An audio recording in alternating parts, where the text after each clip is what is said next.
काल माझ्या मित्राचा फोन आला आणि फोन आल्यानंतर तो बोलला मला की अरे कसा आहेस काय वगैरे आमचं बोलणं झालं आणि बोलला अरे थार घेतली रे. म्हणलं अरे वा छान, कॉंग्रॅच्युलेशन्स. त्यानंतर मी त्याला विचारलं मग आता कसं चालू आहे काय नाही. मला मस्त एकदम जबरदस्त लाईफ आहे, लक्झरी लाईफ मी जगतोय. म्हणलं अरे वा, रियाज करतोयस की नाही. आणि असं बोलल्यानंतर तो शंड झाला आणि त्याने फोन कट केला. का का कट केला असं.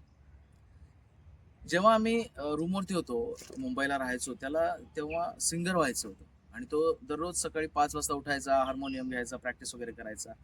पण घरच्यांच्या काही दबावाखाली, कारण ते स्ट्रगलला कंटाळलेले त्याच्या घरचे. नंतर काय झालं, त्याच्या वडिलांच्या ओळखीमध्ये कोणती तरी फार्मसी कंपनी होती, त्यामध्ये तो जॉब करायला लागला. तेच 9 to 6, 9 to 5 वगैरे तो अडकला. झालं ते सर्व झालं. सांगायचं मोरल ऑफ द स्टोरी हेच आहे, तुम्हाला जे बनायचं आहे, तुम्हाला जे करायचं होतं आणि तेच जर तुम्ही करत नाहीये तर तुम्ही सेटल नाहीये, तुम्ही सक्सेसफुल नाहीये. हा, हे पाठवा तुमच्या ज्या मित्रांना जे सांगतात मी आज फॉर्च्युनर घेतली, थार घेतली, जे काही ब्ला ब्ला ब्ला ब्ला, है ना. आणि लाईक आणि कमेंट करायला विसरू नका. भेटूया पुढच्या व्हिडिओ.